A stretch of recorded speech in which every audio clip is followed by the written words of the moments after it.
This time, I'd like to introduce what happens when local finances hit a dead end. Currently, local finances in China are in dire straits, though to be precise, this isn't a recent development. For quite some time, local governments in China, especially in economically weaker regions, have been struggling with a lack of funds. On this channel, I've mentioned cases where public transportation has been suspended. When that happens, it creates a negative spiral. As transportation becomes less convenient, the economic activity in that area also declines. So, when they stop bus services, for example, due to lack of money, it leads to a further decline as working-age people move to other towns. As a result, real estate in that town doesn't sell, and there are fewer people willing to rent properties to open shops. This further exacerbates the economic situation. Such negative spirals are occurring across China. Recently, even areas like coastal towns, which were thought to be economically stable, are facing difficulties. Traditionally, coastal cities in China have been considered wealthy, while inland areas have been poorer. However, now even these coastal towns are struggling. For instance, Shanghai, known as one of the most prosperous cities in China, has been experiencing significant economic downturns recently. While I'll cover Shanghai in another video, today I want to share information about the city of Guizhou, located further south. So, let's take a look at the map. You can see the marked location near the Google logo, which is the town of Shan within Guizhou. Guizhou is known for having many small and medium-sized enterprises, especially in manufacturing. It used to be famous as a production base for 100 yen lighters and was also known for having many factories that produced counterfeit brand goods. Additionally, many people from Guizhou moved to Italy, where they set up factories in places like Prato, near Florence, to produce brand goods under subcontract for famous Italian brands. This has caused problems for Italian craftsmen, as these factories often employ Chinese workers at low wages. This phenomenon is said to be driven by immigrants from Guizhou. Guizhou has been considered a relatively wealthy area within China, with many small and medium-sized enterprises growing into large companies. However, even in some parts of Guizhou, the local government is facing financial difficulties. As a result, certain issues are arising, and I'd like to show you some information first. This is from a Chinese bulletin board, showing the situation in the town of Zhou within Guizhou. Garbage collection has stopped, leading to a severe situation.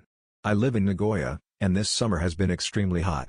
It seems that Guizhou is also experiencing high temperatures, and in the midst of this heat, garbage collection has stopped, causing a foul odor to spread. I must warn you, especially those who are eating, not to look at the screen as I'll be showing some images of the town's condition. The situation is dire, with garbage piling up around large trash bins that are already overflowing. During this hot season, it's unimaginable. This is due to the local government's lack of funds, which has led to the halt in garbage collection. Such a situation inevitably leads to a negative spiral. Fewer people will want to live in a town like this, so they move to wealthier areas with better environments. Moreover, in a town like this, fewer people will want to rent properties to open shops. Who would want to open a shop in front of a garbage dump? This leads to a decline in the number of shops, making life more inconvenient. As a result, as the town becomes less appealing, people with financial means will move elsewhere, and those who were considering moving to the town will change their minds. This exacerbates China's already significant real estate problems. People who bought property in this town will likely want to sell before prices drop further. However, if everyone thinks the same, the town will rapidly decline as the living environment deteriorates.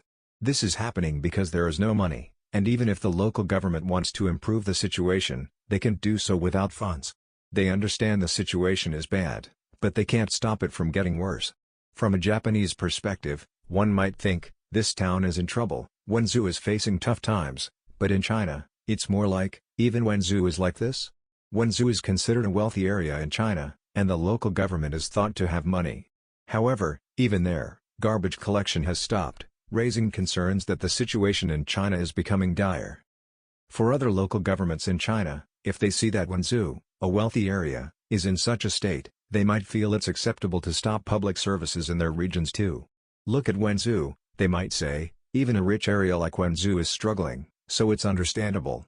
This difference in perception between Japanese and Chinese people is significant. In Japan, when we talk about the Chinese economy, it's often discussed in broad terms. However, when considering the Chinese economy, it's important to recognize the regional disparities. China is a vast country, And it's possible for one part of the country to prosper while sacrificing other areas. Similarly, it's a country where a few can live well while most bear the burden, much like in smaller countries like North Korea. Therefore, when you hear Japanese media discussing the Chinese economy, especially when influenced by the Chinese Communist Party, they might highlight the wealthy parts of China, creating a false impression that the entire economy is doing well. It's crucial to be aware of this. In China, regional disparities and income gaps among citizens are far greater than in Japan. Japanese people tend to assume that everyone in a country lives under similar conditions, but that's not the case in China. For example, in Japan, whether in a rural or urban school, students study the same curriculum, which surprises Chinese people. In contrast, China's regional disparities will continue to grow, leading to new problems that the country has never faced before. In the past, the flow of people in China wasn't as significant, but now, it's a critical issue. This isn't because the Chinese government is being considerate of its people, rather, it's driven by the needs of urban areas. As cities face labor shortages due to low birth rates and an aging population, they welcome young people from rural areas to work. However, once these rural people have experienced the prosperity of urban life, they won't want to return to their hometowns, even if told to do so when there are fewer jobs available in the city.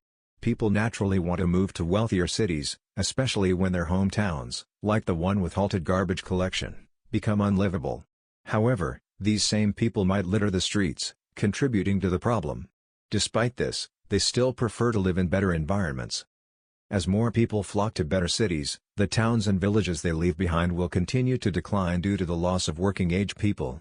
As life becomes more challenging, and more people seek a better life in urban areas, China's wealth gap will widen. I believe the information coming out of China will become increasingly polarized. Japanese media might continue to focus on the positive aspects of China, showing that the economy is still doing well by highlighting prosperous parts like Shanghai. However, I aim to provide a more balanced view, sharing not only the bright side but also the harsh realities of life in the majority of Chinese regions. I will continue to bring you these insights, so please stay tuned for more updates. That's all for today's discussion. See you in the next video.